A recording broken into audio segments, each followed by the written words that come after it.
Good morning students. Applied chemistry के इस video में हम सॉल्यूशन अर्थात विलयन के बारे में स्टडी करेंगे। विलयन क्या होता है या विलयन किसे कहते हैं, सबसे पहले हम इस बात को समझते हैं। तो हम ये कहते हैं कि ये solution is a homogeneous mixture of two or more substances, अर्थात दो या अधिक पदार्थों का एक होमोजीनियस या समांगी मिश्रण जो है वह सॉल्यूशन कहलाता है। यहाँ जो शब्द काम में आया है होमोजीनियस अर्थात समांगी, इससे हमारा अभिप्राय क्या है? होमोजीनिटी का मतलब होता है समथिंग इवनली डिस्ट्रीब्यूटेड, अर्थात कोई भी पदार्थ, दो पदार्थ जब एक दूसरे में या दो से अधिक पदार्थ एक दूसरे में एक समान रूप से उनके पार्टिकल्स वितरित हैं, तो ऐसे मिश्रण को हम होमोजीनियस मिक्सचर कहेंगे। और विलयन को हम किस तरह से परिभाषित करते हैं? A solution is a homogeneous mixture of solute and solvent. यहाँ दो शब्द काम में आए हैं, सॉल्यूट एंड सॉल्वेंट। अर्थात एक विलयन जो होता है वह एक सॉल्वेंट और एक सॉल्यूट का समांगी मिश्रण होमोजीनियस मिक्सचर होता है। नाउ सॉल्वेंट जो है, जिसे हम विलायक कहते हैं, सामान्यतः एक लिक्विड पदार्थ होता है, जबकि जो सॉल्यूट है अर्थात जिसे हम विलेय पदार्थ कह रहे हैं वह ठोस पदार्थ होता है। जो मोस्ट कॉमन विलयन हम डे टू डे लाइफ में ऑब्जर्व करते हैं उसमें क्या होता है कि एक लिक्विड जो सॉल्वेंट होता है, जो कि लार्जर अमाउंट में होता है, ज़्यादा मात्रा में होता है, उसमें कोई भी ठोस पदार्थ घुला हुआ होता है, सॉल्यूट है। अर्थात जिस सब्सटेंस में कोई पदार्थ घुला है वह सॉल्वेंट कहलाता है और जो पदार्थ घुला है वह सॉल्यूट कहलाता है। और हम सॉल्यूशन को किस तरह से डिफाइन कर सकते हैं? A solution is a homogeneous mixture of to substances but consisting of one phase. कहने का मतलब यह है कि जो सॉल्यूशन है वह दो या अधिक पदार्थों का होमोजीनियस मिक्सचर तो है, लेकिन वन फेज में है, अर्थात एक अवस्था में है। नाउ यहाँ पर हम देखते हैं कि एक solute is dissolved in a solvent, यानी जो सॉल्यूट होता है, विलेय पदार्थ होता है, वह किस में घुला हुआ होता है? सॉल्वेंट में घुला हुआ होता है। इसलिए solute is a minor component, solute is the minor component. वह कम मात्रा में होता है, अर्थात माइनर कंपोनेंट होता है, एंड एक्टिव इंग्रेडिएंट, वह सक्रिय पदार्थ होता है, इंग्रेडिएंट होता है, एंड इज बीइंग डिजॉल्व्ड, और वह घुला हुआ होता है। किस में घुला हुआ होता है? सॉल्वेंट में घुला हुआ होता है। जो सॉल्वेंट होता है, solvent is the major component, वह मेजर कंपोनेंट होता है, मुख्य या ज़्यादा मात्रा में होता है, and is generally a liquid in which solute is dissolved. सामान्यतः यह एक लिक्विड होता है जिसके अंदर सॉल्यूट पदार्थ घुला हुआ होता है। An aqueous solution has water as solvent. जब भी किसी विलयन के अंदर सॉल्वेंट के रूप में, विलायक के रूप में जल का प्रयोग किया जाता है, तो ऐसे विलयन को हम एक्वस सॉल्यूशन कहते हैं, जलीय विलयन कहते हैं। बाइनरी सॉल्यूशन जो होता है उसमें क्या होता है? ए होमोजीनियस मिक्सचर containing या consisting of one phase and containing only two components। अर्थात जब सिर्फ दो कंपोनेंट हैं विलयन में, एक सॉल्वेंट है और एक सॉल्यूट है, that is one solute and one solvent, then solution is called binary solution. ऐसे विलयन को हम बाइनरी सॉल्यूशन कहते हैं। जैसे solution of NaCl in water, यानी सॉल्ट का जलीय विलयन, या पानी में जब हम सॉल्ट को डिज़ोल्व कर देते हैं तो जो विलयन बनता है उसे हम क्या कहेंगे? बाइनरी सॉल्यूशन कहेंगे। तो जो विलयन है इन विलयनों के कॉन्टेक्स्ट में कुछ टर्म्स काम में आती हैं। ये जो टर्म्स हैं उनसे भी परिचित होना हमें ज़रूरी है। वन बाय वन हम देखते हैं कि मोस्ट फ्रिक्वेंटली यूज्ड सॉल्यूशन के बारे में जो टर्म्स हैं वे कौन सी होती हैं। सबसे पहले हम देखते हैं डाइल्यूट सॉल्यूशंस अर्थात तनु विलयन। डाइल्यूट सॉल्यूशंस क्या होते हैं? A solution containing relatively small quantity of solute as compared with the amount of solvent. अर्थात ऐसा विलयन जिसमें सॉल्वेंट यानी विलायक की तुलना में बहुत कम मात्रा में सॉल्यूट यानी विलेय पदार्थ उसमें घोला गया है, तो बनने वाला जो विलयन होगा वह तनु विलयन अर्थात डाइल्यूट सॉल्यूशन कहलाएगा। डाइल्यूट सॉल्यूशन के कॉन्टेक्स्ट में ही एक और दूसरा शब्द जो काम में लिया जाता है वह है कंसंट्रेटेड सॉल्यूशंस, जो कि उससे अपोजिट हो गया। सांद्र विलयन। सांद्र विलयन क्या होता है? A solution containing large amount of solute in the solution than that in the dilute solution.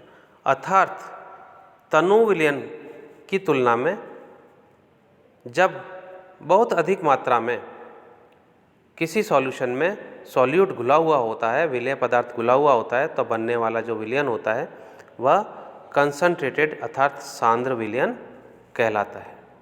तो ये दोनों जो टर्म्स हैं डाइल्यूट सॉल्यूशन और कंसंट्रेटेड सॉल्यूशन एक दूसरे से विपरीत अपोजिट शब्द हैं। डाइल्यूट सॉल्यूशन में सॉल्यूट की मात्रा बहुत कम घुली हुई है, जबकि कंसंट्रेटेड सॉल्यूशन में सॉल्यूट की मात्रा बहुत अधिक घुली हुई है। कुछ अन्य शब्द जो काम में लिए जाते हैं सॉल्यूशंस के कॉन्टेक्स्ट में वे हैं अनसैचुरेटेड सॉल्यूशन अर्थात असंतृप्त विलयन। असंतृप्त विलयन से हमारा अभिप्राय क्या है कि a solution in which more solute can be dissolved at a given temperature is called unsaturated solution. अर्थात यदि किसी विलयन में दिए गए टेम्परेचर पर या किसी पर्टिकुलर टेम्परेचर पर और अधिक सॉल्यूट विलेय पदार्थ घोला जा सकता है, तो ऐसा जो सॉल्यूशन होगा वह असंतृप्त विलयन अनसैचुरेटेड सॉल्यूशन कहलाएगा। सैचुरेटेड सॉल्यूशन क्या होता है?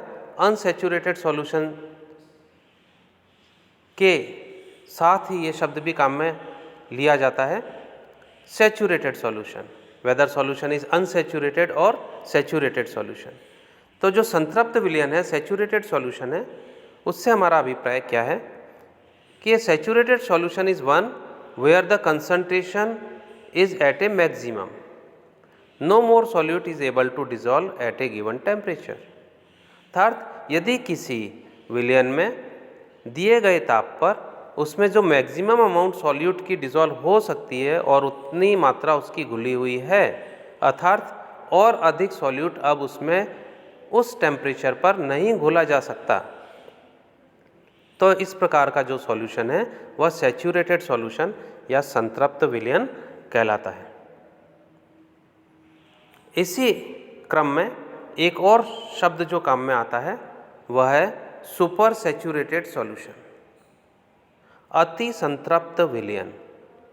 तो ये जो सुपर सैचुरेटेड सॉल्यूशन होता है, super saturated solution contains relatively larger amount of solute, उसमें अपेक्षाकृत अधिक मात्रा में सॉल्यूट घुला हुआ होता है than that required for saturation, जो कि संतृप्तता के लिए आवश्यक विलेय पदार्थ की मात्रा से भी ज़्यादा है।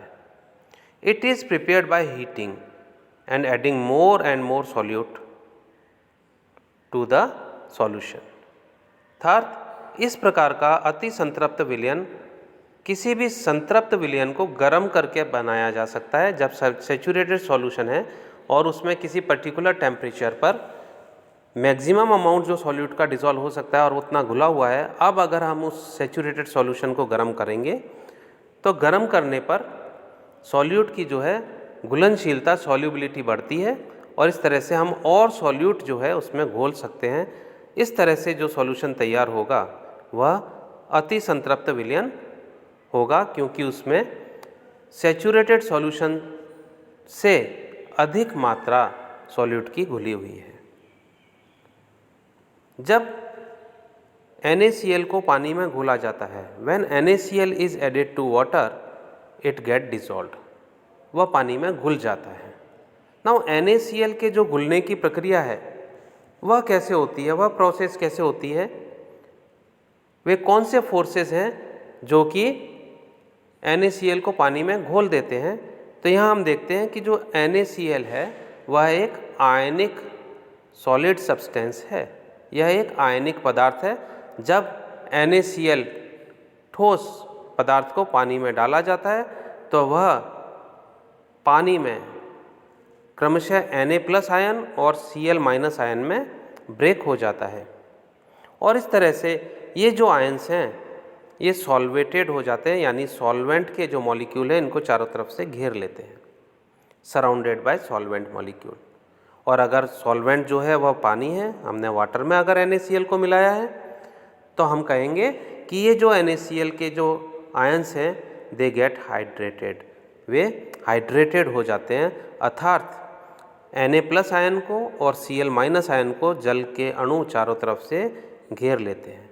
कैसे घेर लेते हैं, यहाँ दर्शाया गया है कि ये जो पॉजिटिव आयन है Na+ आयन है, इसको जल का अणु जो है, जल के बहुत सारे अणु चारों तरफ से इस तरह से घेर लेते हैं कि जो वाटर मॉलिक्यूल है जो कि एक डाइपोल के फॉर्म में होता है, अर्थात उसमें जो ऑक्सीजन वाला एंड है वो पार्शियली नेगेटिवली चार्ज और हाइड्रोजन वाला एंड जो कि पार्शियली पॉजिटिवली चार्ज होता है, वह जो डाइपोल है इस तरह से वाटर मॉलिक्यूल Na+ आयन को चारों तरफ से घेर लेते हैं कि ऑक्सीजन वाला सिरा जो है, जो कि नेगेटिवली चार्ज एंड है डाइपोल का, वह सोडियम आयन की ओर हो जाते हैं। तो इस तरह से एक पॉजिटिव आयन जो है वो चारों तरफ से नेगेटिवली चार्ज आयन से या नेगेटिवली चार्ज डाइपोल का जो एंड है उससे घिर जाता है।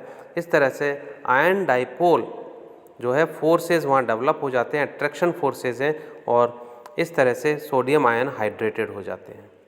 जबकि जो क्लोराइड आयन है, नेगेटिवली चार्ज आयन जो है, उसको ये जो सॉल्वेंट के मॉलिक्यूल है, वाटर मॉलिक्यूल जो कि डाइपोल हैं, उनको इस तरह से चारों तरफ से सराउंड करते हैं कि उनका जो हाइड्रोजन H+ आयन है वह क्लोराइड आयन की ओर रहता है, और इस तरह से एक आयन डाइपोल जो है अट्रैक्शन फोर्सेस वहाँ भी डेवलप हो जाते हैं, और इस तरह से Na+ ion and Cl- ion get hydrated और आसानी से वह पानी में घुल जाते हैं।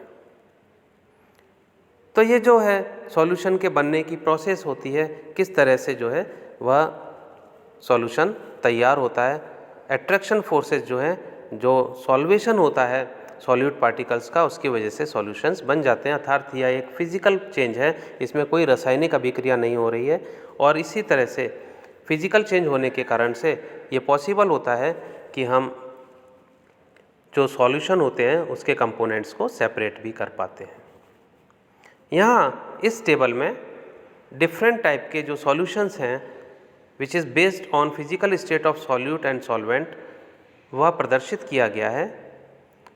यहाँ हमने 9 टाइप के जो है सॉल्यूशंस डिस्प्ले किए हैं। वन बाय वन हम इसके बारे में जानते हैं कि यदि एक गैसीय सॉल्वेंट में और जो सॉल्यूट पदार्थ घुला हुआ है वह भी गैस है, और बनने वाला जो सॉल्यूशन है उसकी स्टेट भी गैसीय अवस्था है, लाइक एयर, ठीक है। तो यह एक गैसीय विलयन कहलाएगा। हवा में बहुत सारी गैसें एक दूसरे में मिश्रित रहती हैं और वह एक होमोजीनियस समांगी मिश्रण होता है, तो यह एक गैसीय विलयन है।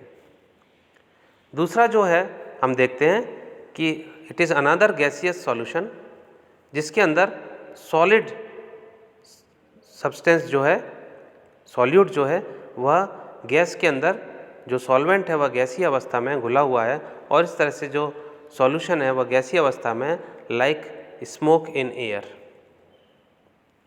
इसी तरह से हम देखते हैं कि लिक्विड भी सॉल्यूट जो है वह गैसीय सॉल्वेंट में हो सकता है, और बनने वाला जो सॉल्यूशन होगा वह गैसीय अवस्था में होगा, like water vapour in air.